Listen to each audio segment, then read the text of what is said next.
अब हमारा जो नेक्स्ट है वो हम डिफरेंशिएशन में रूल नंबर 8 को देखते हैं।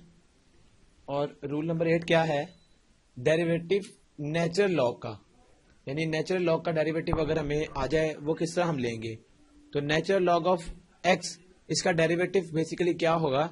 1/x। ये तो आ गया, जो नेचुरल लॉग से आगे फंक्शन पड़ा है वो डिनोमिनेटर में आ जाएगा पूरे का पूरा। और उसके बाद इस x का डेरिवेटिव तो d/dx, और जो भी फंक्शन है उसका डेरिवेटिव साथ मल्टीप्लाई होगा। ये बेसिकली है नेचुरल लॉग ऑफ x का डेरिवेटिव लेने का तरीका। और बेसिकली जो हमारा ये आर्टिकल था इसका नाम है डेरिवेटिव ऑफ लॉगरिथमिक फंक्शंस, और उसमें हमारा रूल नंबर 8 आता है, वो है नेचुरल लॉग ऑफ x का डेरिवेटिव। अब इसको एक एग्जांपल से कंसीडर करें कि नेचुरल लॉग ऑफ x का डेरिवेटिव हम लेंगे किस तरह। तो ये बेसिकली एक एग्जांपल है, natural log of x² + 2x, ये हमारा फंक्शन है। अब हमने इसका लेना है डेरिवेटिव। तो किस तरह इसका डेरिवेटिव लेंगे?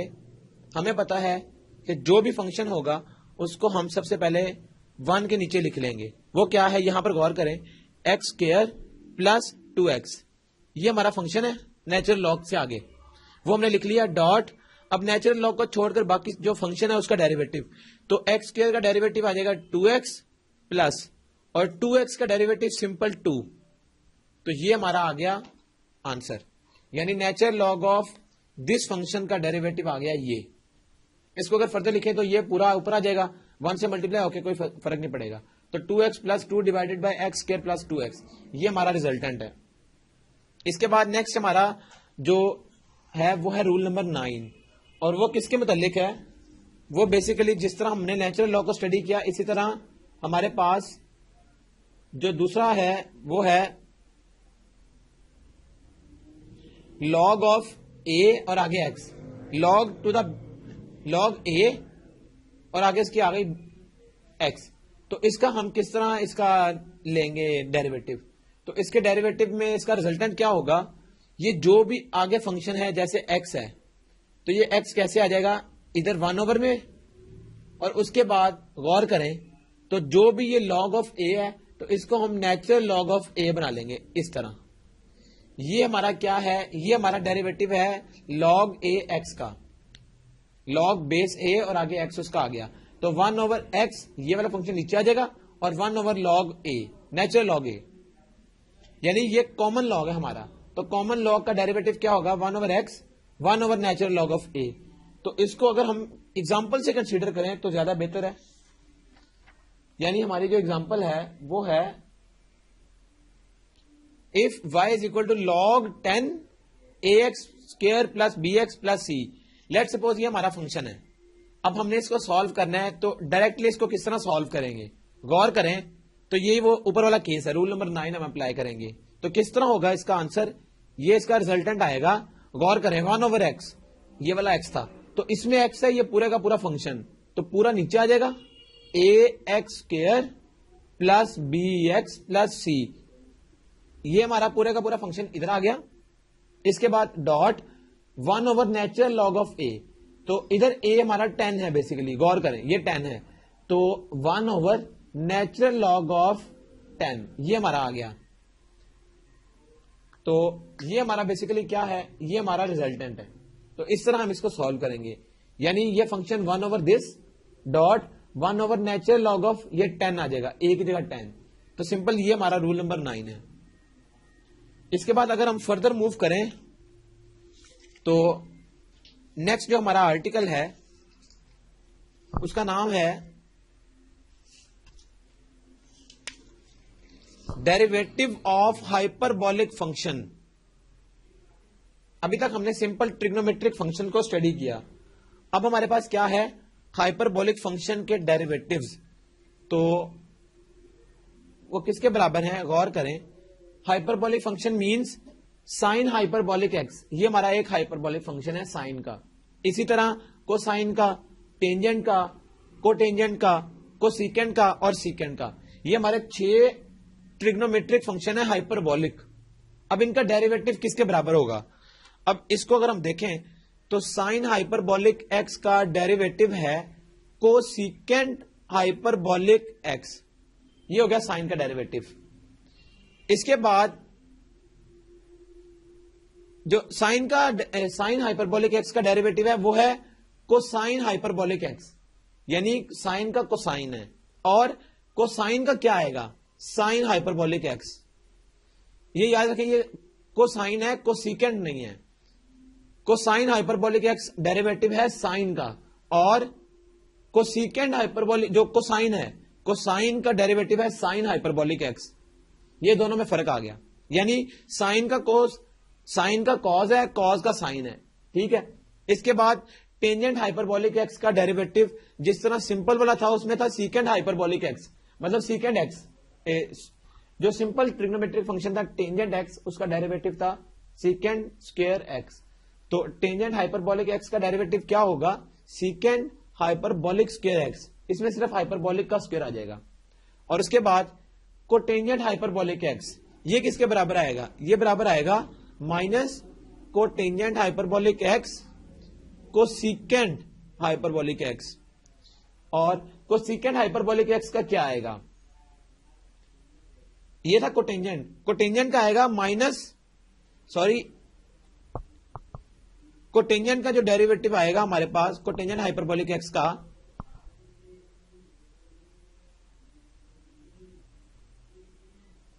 टेंजेंट का हो गया। अब हम देखेंगे cotangent hyperbolic x. Cotangent hyperbolic x का डेरिवेटिव है minus cosecant hyperbolic square x. इसके बाद कोसिकेंड हाइपरबोलिक एक्स का डेरिवेटिव क्या होगा, minus cotangent hyperbolic x cosecant hyperbolic x. ये हमारा आ गया कोसिकेंड हाइपरबोलिक एक्स का डेरिवेटिव। और लास्ट हमारे पास है सीकेंड हाइपरबोलिक एक्स, तो उसका आएगा minus tangent hyperbolic x सीकेंड hyperbolic x. यानी जो हमारे पास सिंपल ट्रिग्नोमेट्रिक फंक्शन थे वो और हमारे पास जो हाइपरबोलिक फंक्शन है, इनके डेरिवेटिव्स सेम है, लेकिन जस्ट इसमें साइन का डिफरेंस आता है, और जो पहले सिंपल स्क्वायर था अब हाइपरबोलिक स्क्वायर बन जाता है। तो सिर्फ ये साइन का और ये हाइपरबोलिक के स्क्वायर का डिफरेंस आ जाता है, बाकी सारा फॉर्मूला सेम है। अब इसमें गौर करें, अगर हम माइनस के साइन की कंफ्यूजन से बचना चाहते हैं तो क्या है, जो सिंपल तीन फंक्शन होते हैं साइन, कॉस और टेंजेंट, इनके साथ माइनस नहीं है, यानी पहले तीन जो मेन फंक्शन है और उसके बाद जो उनके तीन रेसिप्रोकल है, उन तीनों के साथ माइनस का साइन आता है। तो कॉट, कोसिकेंड और सिकेंड, इन तीनों के साथ माइनस का साइन आ रहा है, गौर करें, बाकी सारा फॉर्मूला सेम है। और इसके बाद अगर हम फर्दर मूव करें तो हमारे पास, और इससे पहले हम इसको एक एग्जांपल से पहले देख लें कि अगर हमारे पास कोई भी हाइपरबोलिक का फंक्शन आ जाए हम उसको सॉल्व किस तरह करेंगे। तो उसको सॉल्व करने के लिए क्या है, लेट्स सपोज क्वेश्चन हमारे पास है y is equal to sine hyperbolic 2x। तो इसको सॉल्व किस तरह करेंगे, हमें पता है साइन हाइपरबोलिक x जो फंक्शन है उसका डेरिवेटिव है कॉस हाइपरबोलिक x। तो हम क्या करेंगे, जब इसका डायरेक्ट डेरिवेटिव लेते हैं dy बाय dx, वो किसके बराबर आएगा, वो आएगा, अब गौर करें, साइन हाइपरबोलिक 2x है तो ये आएगा कोसाइन हाइपरबोलिक 2x। यानी पहले सबसे पहले तो हमने साइन को साइन में कर दिया, ये इसका डेरिवेटिव है। लेकिन जो साइन हाइपरबोलिक 2x है, अब साइन हाइपरबोलिक को छोड़ के बाकी का डेरिवेटिव भी साथ आएगा, तो इसका बाकी डेरिवेटिव क्या है 2x। 2x मतलब फंक्शन है, और इस 2x का डेरिवेटिव क्या होगा, जस्ट 2। और इसको अगर हम अरेंज कर लें तो 2 कॉस हाइपरबोलिक 2x, ये हमारे पास डेरिवेटिव आ गया साइन हाइपरबोलिक 2x। और अगर हम एक और थोड़ी कॉम्प्लेक्स एग्जांपल देखें, find derivative tangent hyperbolic x square, तो हमें पता है टेंजेंट हाइपरबोलिक एक्स स्क्वायर, यानी tangent hyperbolic x simple function है, उसका डेरिवेटिव क्या होता है, सीकेंड हाइपरबोलिक स्क्वायर एक्स। तो हम क्या करेंगे, सीकेंड हाइपरबोलिक स्क्वायर, और जो भी फंक्शन है ये मतलब एंगल है, वो हम इसके आगे लिख देंगे। ये तो हो गया टेंजेंट का डेरिवेटिव हाइपरबोलिक का। लेकिन अब हमने करना क्या है, ये वाला फंक्शन छोड़कर एक्स स्क्वायर का डेरिवेटिव भी साथ लिखना है, और वो होता है 2x। इसको अगर हम अरेंज करें तो 2x सीकेंड hyperbolic square x square, ये हमारे पास सिंपल क्या आ गया,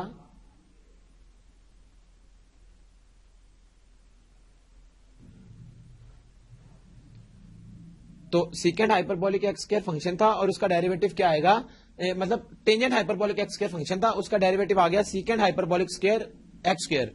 तो अब क्या है, आगे हमने इस फंक्शन को छोड़कर इसको छोड़कर एक्स स्क्वायर का डेरिवेटिव भी लिखना है, तो वो होता है 2x। अब इसको अरेंज करके हमने लिख लिया 2x second hyperbolic square x square. तो ये हमारा इसका आंसर आ गया। इसके बाद अगर हम फर्दर मूव करें तो नेक्स्ट जो हमारा आर्टिकल है उसका नाम है derivatives of inverse hyperbolic function. तो इनवर्स हाइपरबोलिक फंक्शन के डेरिवेटिव क्या है? हमारे पास तीन ट्रिग्नोमेट्रिक फंक्शन होते हैं, साइन, कोसाइन और टेंजेंट, और उनके इनवर्स के, हाइपरबोलिक इनवर्स के फॉर्मूलाज ये हैं। साइन हाइपरबोलिक इनवर्स एक्स का फॉर्मूला है 1/1 प्लस एक्स स्क्वायर का square root. Then cosine hyperbolic x का है 1/x स्क्वायर माइनस 1 का स्क्वायर रूट, और टेंजेंट हाइपरबोलिक इनवर्स एक्स का फॉर्मूला है 1/1 माइनस एक्स स्क्वायर। इसके बाद जो हमारे पास तीन और हैं इनके रेसिप्रोकल, उनका डेरिवेटिव क्या है? कोसेकेंट हाइपरबोलिक इनवर्स एक्स का फॉर्मूला है -1/x into 1 plus x square का square root. Then second hyperbolic inverse x बराबर है -1/x into 1 minus x square. और लास्ट हमारे पास कोटेंजेंट होता है, तो cotangent hyperbolic inverse x equal to 1/1 minus x square. अब गौर करें, जो टेंजेंट हाइपरबोलिक एक्स का फॉर्मूला था वही कोटेंजेंट का है, कोटेंजेंट हाइपरबोलिक इनवर्स एक्स, वो ये आ गया। और इसके बाद अगर हम सिमिलैरिटी देखें तो बाकी सिमिलैरिटी नहीं है। अब गौर करें, इसमें हमने साइन देखना है, साइन का डिफरेंस क्या है? तो टेंजेंट और कोटेंजेंट इन दोनों का फॉर्मूला सेम है, यानी कि कोटेंजेंट हाइपरबोलिक इनवर्स एक्स और टेंजेंट हाइपरबोलिक इनवर्स एक्स, इन दोनों का फॉर्मूला सेम है हमारे पास। अब क्या है, जो बाकी तीन हमारे, मतलब तीन हमारे होते हैं जो रेसिप्रोकल, उनमें से एक तो सेम हो गया टेंजेंट वाला, बाकी दो के साथ माइनस आएगा और बाकी किसी के साथ माइनस नहीं है। तो ये याद रखना है माइनस का साइन। इसको फिर हम एक एग्जांपल से सॉल्व कर लेते हैं। Find derivative of sine hyperbolic inverse x cube. ये हमारे पास फंक्शन है और हमने इसका डेरिवेटिव निकालना है। तो इसका डेरिवेटिव सिंपली किस तरह निकलेगा? इसका डेरिवेटिव निकलेगा, क्या करना पड़ेगा हमें? Derivative dy by d x with respect to x है। क्या होगा? साइन हाइपरबोलिक इनवर्स एक्स का फॉर्मूला हमें याद होना चाहिए, वो क्या है? 1/1 प्लस एक्स स्क्वायर। गौर करें, एक्स स्क्वायर है तो यहां पर एक्स क्यूब है, यानी फंक्शन एक्स क्यूब है और उसका स्क्वायर हम करेंगे तो वो ये आ गया। और डॉट, याद रखना है हमने बात की थी कि साइन हाइपरबोलिक को अब छोड़कर बाकी का डेरिवेटिव भी लिखेंगे, तो एक्स क्यूब का डेरिवेटिव आएगा 3x स्क्वायर, यानी पावर रूल, पावर नीचे पावर में से एक कम, और पावर छोड़कर डेरिवेटिव 1 होता है तो वो लिखने की जरूरत नहीं। अब गौर करें, जब इसको फर्दर सॉल्व करेंगे तो 1/1 प्लस एक्स क्यूब का स्क्वायर है तो x 6 हो जाएगा और ये square root as it is आ जाएगा, और ये आ गया 3x स्क्वायर। अगर इसको फर्दर, तो ये 3x स्क्वायर अगर हम लिखना चाहें एक स्टेप और, तो 3x square divided by 1 plus x 6 का स्क्वायर रूट, इस तरह आ गया। अब ये हमारी एग्जांपल हो गई। इसके बाद हम एक थोड़ी सी कॉम्प्लेक्स एग्जांपल में जाते हैं। Let suppose y is equal to natural log tangent hyperbolic x. ये हमारे पास जो है वो फंक्शन आ गया। तो इसको हम फिर किस तरह सॉल्व करेंगे? इसको हम इस तरह सॉल्व करेंगे, गौर करें, सबसे पहले नेचुरल लॉग का डेरिवेटिव है, तो नेचुरल लॉग का डेरिवेटिव क्या आएगा? dy by dx। तो ये तो आ गया, लेफ्ट हैंड साइड बनेगी इसकी। तो नेचुरल लॉग का डेरिवेटिव हमें पता है, पहले इसके नीचे आ जाएगा 1/x। यहां पर x क्या है? Tangent hyperbolic x dot. इसके बाद क्या होगा? नेचुरल लॉग छोड़कर इसका डेरिवेटिव, तो टेंजेंट हाइपरबोलिक x का डेरिवेटिव होता है सेकेंड हाइपरबोलिक स्क्वायर x। ये होता है डेरिवेटिव टेंजेंट हाइपरबोलिक x का, और डॉट इसको छोड़कर x का डेरिवेटिव 1, तो वो लिखने की जरूरत नहीं, वो 1 ये आ गया, इसको लिखे ना लिखे फर्क नहीं पड़ता। अब जब इसको अरेंज करेंगे तो secant hyperbolic square x divided by tangent hyperbolic x, और यहां क्या है? dy by dx। तो ये हमारा रिजल्टेंट आ गया। और अगर हम ये इनवर्स से रिलेटेड एक और एग्जांपल कंसीडर कर लें, ये हम बेसिकली एग्जांपल इसलिए कंसीडर कर रहे हैं ताकि हमें पता लग जाए कि हमने ये फॉर्मूलाज किस तरह पुट करने हैं क्वेश्चन में। तो एक और इनवर्स का हम केस देख लेते हैं। Let suppose tangent hyperbolic inverse x की जगह आ गया साइन एक्स, तो हमें फॉर्मूला याद होना चाहिए। जस्ट हम करेंगे क्या? फॉर्मूला इसमें पुट करेंगे 1/1 माइनस एक्स के फॉर्मूला है, तो 1/1 माइनस, गौर करें यहां x क्या है, साइन x, तो साइन x आ गया यहां और उसका स्क्वायर, वो स्क्वायर आ गया ये। इसके बाद, और इसके बाद क्या ये कंप्लीट हो गया, नहीं, मल्टीप्लाई इस टेंजेंट हाइपरबोलिक को छोड़ना है और उसके बाद क्या होगा, साइन x का डेरिवेटिव, तो वो क्या होता है कॉस x, वो भी साथ लिखना है। इसके बाद ऊपर आ गया कॉस x और नीचे क्या आएगा 1 माइनस साइन स्क्वायर x, ये हमने इसका स्क्वायर खोल लिया तो साइन स्क्वायर x आ गया। और हमें पता है वैसे ये आइडेंटिटी है, फंडामेंटल आइडेंटिटी, तो इसको अगर हम फर्दर लिखना चाहें तो ये क्या आएगा कॉस स्क्वायर x, और एक कॉस ये वाला कट गया तो 1/cos x आ गया। और 1/cos x को अगर फर्दर लिखना चाहें तो वो सीकेंड x होता है, यानी 1/cos है, ये ऑलरेडी उल्टा है 1/cos, तो वो सीकेंड के बराबर होगा, और अगर cos होता तो वो 1/secant हो जाता। तो ये हमारा आंसर क्या आ गया इसका, जस्ट सीकेंड x। तो ये तो ऑप्शन आ सकती है, इस तरह क्वेश्चन गिवन होगा, हमें डायरेक्ट कहा जाएगा कि अगर हम इसका डेरिवेटिव लें तो आंसर क्या आएगा, उसमें एक ऑप्शन सीकेंड x की हो सकती है, और भी हो सकता है उसकी ऑप्शन यहां तक हो, यहां तक हो सकता है, यहां तक हो, तो कहीं भी आती हो हम उसको सॉल्व करके चेक कर लेंगे फौरन। तो उसका डायरेक्ट हमें फॉर्मूला अप्लाई करना आना चाहिए। और क्या करना है, टेंजेंट हाइपरबोल कोई भी फंक्शन आ जाए हाइपरबोलिक वाला इनवर्स के साथ, तो हम क्या करेंगे, हम उसका डेरिवेटिव सबसे पहले लेंगे, वो ये फॉर्मूला कोई एक लग जाएगा, और उसके बाद वो फंक्शन इनवर्स वाला छोड़कर जो आगे हमारे पास एंगल यूज हो रहा है उस एंगल का डेरिवेटिव भी लेना है, वो हम लिखेंगे तब हमारा डेरिवेटिव कंप्लीट होगा। तो यहां तक जो है हमारा पार्ट नंबर 4 मुकम्मल हो गया।